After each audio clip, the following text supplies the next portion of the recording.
ನಮ್ಮ ಮಿದುಳನ್ನು ನಾವು ಹೇಗೆ ಹಾಳು ಮಾಡ್ಕೊಳ್ತಾ ಇದ್ದೀವಿ ಅಂತ ನಿಮಗೆ ಗೊತ್ತಾ?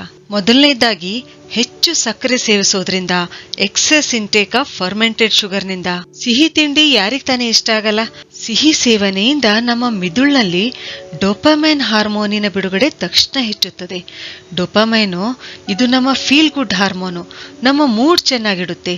ಇದು ನಮ್ಮ ಪ್ಲೇಜರ್ ಸೆಂಟರ್. ಹಾಗಾದ್ರೆ ಇದು ಒಳ್ಳೇದಲ್ವಾ? ಮತ್ತ್ಯಾಕೆ ನಾವು ಸಿಹಿ ಹೆಚ್ಚು ತಿನ್ಬಾರ್ದು ಅಂತ ಹೇಳ್ತೀವಿ? ಅತಿಯಾಗಿ ಸಿಹಿ ತಿಂದಾಗ ಡೋಪಮೈನ್ ರಿಸೆಪ್ಟರ್ಗಳನ್ನು ಅಂದ್ರೆ ಡೋಪಮೈನ್ ಗ್ರಾಹಕಗಳನ್ನು ಡೌನ್ಗ್ರೇಡ್ ಮಾಡುತ್ತೆ. ಅಂದ್ರೆ ದೀರ್ಘಕಾಲದವರೆಗೆ ನಾವು ಹೆಚ್ಚಿನ ಸಕ್ಕರೆಯನ್ನು ಸೇವಿಸೋದ್ರಿಂದ ಮೆದುಳಿನ ಕೆಲವು ಪ್ರದೇಶಗಳಲ್ಲಿ ಡೋಪಮೈನ್ ಗ್ರಾಹಕಗಳ ಲಭ್ಯತೆಯನ್ನು ಬದಲಾಯಿಸಬಹುದು. ಸಕ್ಕರೆ ಅಥವಾ ಗ್ಲೂಕೋಸ್ ಇದು ನಮ್ಮ ಮೆದುಳಿನ ಪ್ರೈಮರಿ ಫ್ಯೂಯಲ್ ಇದ್ರೂ ಕೂಡ ಇದರ ಅತಿಯಾದ ಸೇವನೆ ಹಾನಿಕಾರಕ. ಅಧ್ಯಯನದ ಪ್ರಕಾರ ಸಿಹಿ ತಿಂಡಿಗಳು ನಮ್ಮನ್ನು ಡ್ರಗ್ ತರ ಕೆಲಸ ಮಾಡುತ್ತೆ. ಹೆಚ್ಚು ಸ್ವೀಟ್ ತಿನ್ನುವ ಅಡಿಕ್ಷನ್ ಆಗುತ್ತೆ. ಅಂದ್ರೆ ಕೋಕೇನ್ಗಿಂತಲೂ ಹೆಚ್ಚು ವ್ಯಸನಿ, ಅಡಿಕ್ಟಿವ್ ಆಗಿ ಮಾಡುತ್ತವೆ. ಮತ್ತು ಹಿಪ್ಪೋ ಕ್ಯಾಂಪಸ್ನಲ್ಲಿ ಉರಿಯೂತ ಅಂದ್ರೆ ಇನ್ಫ್ಲಮೇಷನ್ ಉಂಟು ಮಾಡಬಹುದು. ಈ ಹಿಪ್ಪೋ ಕ್ಯಾಂಪಸ್ ಏರಿಯಾ ಏನಿದೆಲ್ಲ ಇದು ನಮ್ಮ ಮೆಮೊರಿ ಮತ್ತು ಲರ್ನಿಂಗ್ ಸೆಂಟರ್. ಅಂದ್ರೆ ಸಹಜವಾಗಿ ಇಲ್ಲಿ ತೊಂದರೆ ಆದ್ರೆ ಅಂದ್ರೆ ಅತಿಯಾದ ಸಕ್ಕರೆ ಸೇವನೆಯಿಂದ ನಮ್ಮ ಮೆಮೊರಿ ಲೋ ಆಗುತ್ತೆ, ಕಾನ್ಸಂಟ್ರೇಷನ್ ಇರಲ್ಲ, ಥಿಂಕಿಂಗ್ ಪ್ರೊಸೆಸ್ ವಿಚಾರ ಮಾಡುವ ಶಕ್ತಿ ಕಡಿಮೆ ಆಗುತ್ತೆ. ವಿಶೇಷವಾಗಿ ವಿದ್ಯಾರ್ಥಿಗಳು, ಸ್ಟೂಡೆಂಟ್ಸ್ ಎಕ್ಸಾಮ್ ಟೈಮ್ನಲ್ಲಿ ಸ್ವೀಟ್ ಅವಾಯ್ಡ್ ಮಾಡಲೇಬೇಕು. ಯಾಕೆಂದ್ರೆ ಓದಿದ್ದು ನೆನ್ಪಿಗೆ ಬರ್ದೇನೆ ನಿದ್ರೆ ಕೂಡ ಬರಬಹುದು. ಸಕ್ಕರೆಯ ಸೇವನೆ ನಮ್ಮ ಮಿದುಳಿನಲ್ಲಿ ಬ್ರೇನ್ ಡಿರೈವ್ಡ್ ನ್ಯೂರೋಟ್ರಾಫಿಕ್ ಫ್ಯಾಕ್ಟರ್ ಇದರ ಉತ್ಪಾದನೆ ಕಡಿಮೆ ಮಾಡುತ್ತೆ. ಇದೇನಿದೆಲ್ಲ ಇದು BDNF, ಇದು ಒಂದು ಬ್ರೇನ್ ರಾಸಾಯನಿಕ. ನಮ್ಮ ಮೆಮೊರಿ ಮತ್ತು ಕಲಿಕೆ ಹೆಚ್ಚಿಸುತ್ತದೆ. ಇದರ ಕೊರತೆಯಾದ್ರೆ ಡಿಮೆನ್ಷಿಯಾ, ಅಲ್ಝೀಮರ್ಸ್ ಕಾಯಿಲೆ ಹೆಚ್ಚಾಗಬಹುದು. ಆದ್ರೆ ಇಲ್ಲೊಂದು ಗುಡ್ ನ್ಯೂಸ್ ಇದೆ. ಅದೇನಂತಂದ್ರೆ ನಮ್ಮ ಹಿಪ್ಪೋ ಕ್ಯಾಂಪಸ್ ಏರಿಯಾದಲ್ಲಿ ಉಂಟಾಗ್ತಕ್ಕಂಥ ಇನ್ಫ್ಲಮೇಷನ್, ಉರಿಯೂತ ಏನಿದೆಲ್ಲ ಅದು ಪರ್ಮನೆಂಟ್ ಅಲ್ಲ. ಸಕ್ಕರೆ ಸೇವನೆಯಿಂದ ಏನು ಉರಿಯೂತ ಉಂಟಾಗುತ್ತಲ್ಲ ಅದು ಪರ್ಮನೆಂಟ್ ಅಲ್ಲ.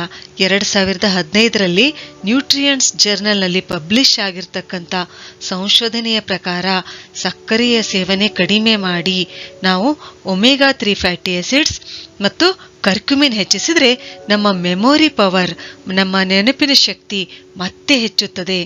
ಅಂದ್ರೆ ನಮ್ಮ ಮಿದುಳಿನ ಹಿಪ್ಪೋ ಕ್ಯಾಂಪಸ್ ಭಾಗದಲ್ಲಿ ಉಂಟಾಗಿರ್ತಕ್ಕಂಥ ಉರಿಯೂತ ಏನಿದೆಲ್ಲ ಅದು ಕಡಿಮೆ ಸಕ್ಕರೆ ಸೇವಿಸೋದ್ರಿಂದ ನಾವು ಏನ್ ಮಾಡಬಹುದು, ಈ ಉರಿಯೂತವನ್ನ ಸುಧಾರಿಸಿಕೊಳ್ಬಹುದು ಎಂದರ್ಥ.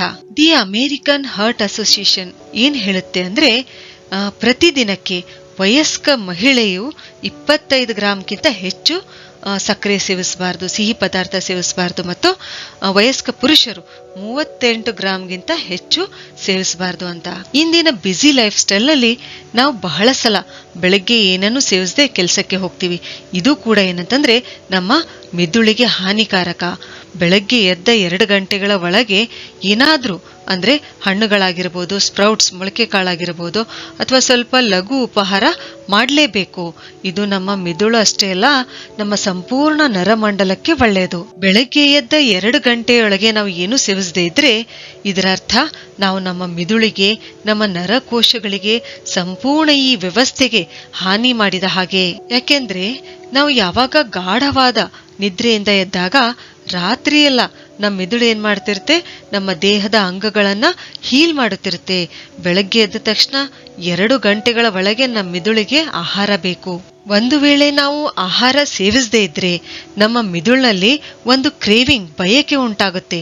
ಇದು ನಮ್ಮ ದೇಹದಿಂದ ತನ್ನ ವಸ್ತುಗಳನ್ನು ತೆಗೆದುಕೊಳ್ಳಲು ಪ್ರಾರಂಭಿಸುತ್ತೆ. ಇದು ತುಂಬಾನೇ ಹಾನಿಕಾರಕ. ಹೀಗೆ ನಾವು 4 ರಿಂದ 10 ವರ್ಷ ತಪ್ಪಾದ ರುಟೀನ್ ಫಾಲೋ ಮಾಡಿದ್ರೆ, ಅಂದ್ರೆ ಬೆಳಗ್ಗೆ ಬ್ರೇಕ್ಫಾಸ್ಟ್ ಮಾಡದೇ ಇದ್ರೆ ನಮ್ಮ ಮಿದುಳು ಹಾನಿಗೊಳಗಾಗಿ ಡಿಪ್ರೆಷನ್ ಉಂಟಾಗಬಹುದು.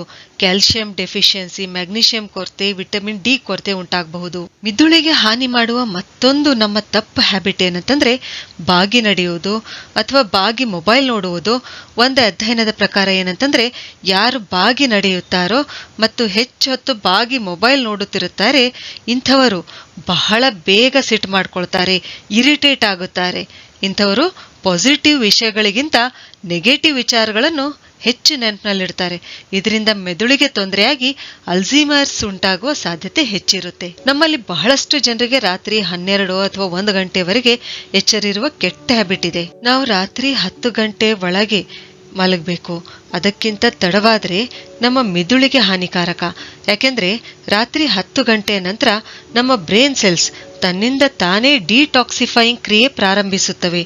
ಬೆಳಗ್ಗೆವರೆಗೂ ಈ ಕ್ರಿಯೆ ನಡೆಯುತ್ತೆ. ಅದಕ್ಕೆ ನಾವು ಬೇಗ ಮಲಗಿ ನಮ್ಮ ಮಿದುಳಿಗೆ ಅದರ ಕೆಲಸ ಮಾಡಲು ಬಿಡಬೇಕು. ಬೆಳಗ್ಗೆ ಲೇಟ್ ಆಗಿ ಏಳೋದು ಅಂದ್ರೆ ಬೆಳಗ್ಗೆ 7 ಗಂಟೆ ಆದ್ಮೇಲೆ ಏಳೋದು, ಇದು ಮಿದುಳಿಗೆ ಒಳ್ಳೇದಲ್ಲ. ಬೆಳಗ್ಗೆ 5ರಿಂದ 7 ಗಂಟೆ ಒಳಗೆ ನಮ್ಮ ಬೌಲ್ ಮೂವ್ಮೆಂಟ್ ಆಗಬೇಕು, ಸ್ಟೂಲ್ ಪಾಸ್ ಆಗಬೇಕು. ಆವಾಗಲೇ ನಮ್ಮ ದೇಹದ ನ್ಯಾಚುರಲ್ ರಿದಮ್ ಸರಿಯಾಗಿರುತ್ತೆ. ಬೆಳಗ್ಗೆ ಲೇಟ್ ಆಗಿದ್ರೆ ನಮ್ಮ ನ್ಯಾಚುರಲ್ ರಿದಮ್ ಡಿಸ್ಟರ್ಬ್ ಆಗುತ್ತೆ. ಬೆಳಗ್ಗೆ ಎದ್ದ 5 ನಿಮಿಷದೊಳಗಾಗಿ ನಮ್ಮ ಮಿದುಳು ಏನ್ ಮಾಡುತ್ತೆ, ನಮ್ಮ ನಾವು ಕರುಳಿಗೆ ಏನಂತ ಹೇಳ್ತೀವಿ, 2ನೇ ಮಿದುಳು ಅಂತ ಹೇಳ್ತೀವಿ. ಯಾಕೆಂದ್ರೆ ಕರುಳಿನ ಆರೋಗ್ಯದ ಮೇಲೆ ನಮ್ಮ ಮಿದುಳಿನ ಆರೋಗ್ಯ ಡಿಪೆಂಡ್ ಆಗಿದೆ. ನಮ್ಮ ಕರುಳಿಗೆ ಎಚ್ಚರಗೊಳಿಸುತ್ತೆ. ಮಿದುಳು ಏನ್ ಮಾಡುತ್ತೆ, ನಮ್ಮ ಕರುಳಿಗೆ ಎಚ್ಚರಗೊಳಿಸುತ್ತೆ. ಬೆಳಗ್ಗೆ ಎದ್ದ ತಕ್ಷಣ ಸ್ಟೂಲ್ ಪಾಸ್ ಮಾಡಲು ಆರ್ಡರ್ ಮಾಡುತ್ತೆ.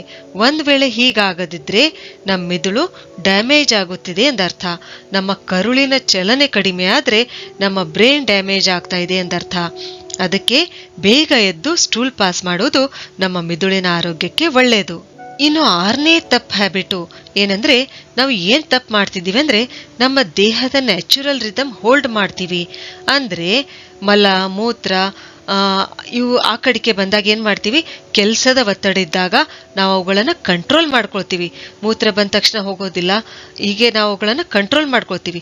ಹೀಗೆ ನಾವು ಕಂಟಿನ್ಯೂಸ್ ಆಗಿ ಕಂಟ್ರೋಲ್ ಮಾಡ್ಕೊಳ್ತಾ ಇದ್ರೆ ನಮ್ಮ ಮಿದುಳಿನ ಅಲಾರಾಮ್ ಸಿಸ್ಟಮ್ ಏನಿದೆಯಲ್ಲ ಅದು ನಮಗೆ ಸೂಚನೆ ಕೊಡುವುದು ನಿಲ್ಲಿಸುತ್ತೆ.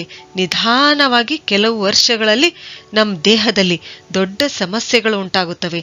ಅದಕ್ಕೆ ಯೂರಿನ್ ಪಾಸ್ ಮಾಡೋದಾಗ್ಲಿ ಸ್ಟೂಲ್ ಪಾಸ್ ಮಾಡೋದಾಗ್ಲಿ ನಾವು ಯಾವುದನ್ನು ಇವುಗಳನ್ನ ಕಂಟ್ರೋಲ್ ಮಾಡಬಾರ್ದು.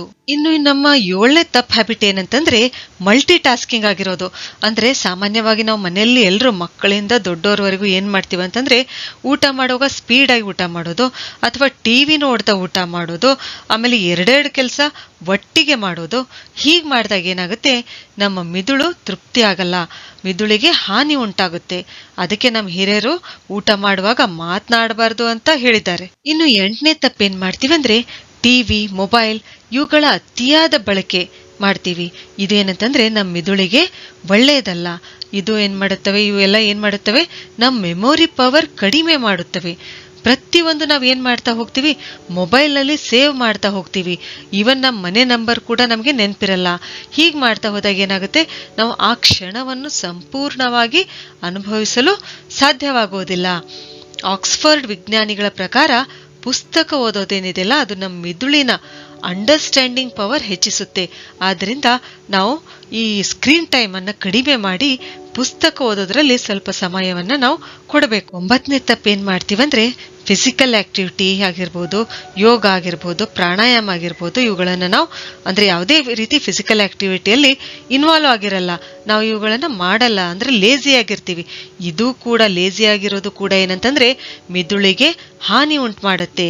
ಯಾಕೆಂದ್ರೆ ಫಿಸಿಕಲ್ ಆಕ್ಟಿವಿಟಿ, ಯೋಗ, ಪ್ರಾಣಾಯಾಮ ಇವುಗಳಿಂದನೇ ನಮ್ಮ ಮಿದುಳಿಗೆ ಹೆಚ್ಚು ಆಕ್ಸಿಜನ್ ಸಪ್ಲೈ ಆಗೋದು. ಇದರಿಂದ ಏನಾಗುತ್ತೆ, ನಮ್ಮ ಮಿದುಳು ಹೆಚ್ಚು ಶಕ್ತಿಶಾಲಿ ಆಗುತ್ತೆ. ಸರಿ, ಹಾಗಾದ್ರೆ ಮುಂದಿನ ವಿಡಿಯೋದಲ್ಲಿ ಮತ್ತೊಂದು ಉಪಯುಕ್ತವಾದ ಮಾಹಿತಿಯೊಂದಿಗೆ ಭೇಟಿಯಾಗೋಣ. ಧನ್ಯವಾದಗಳು.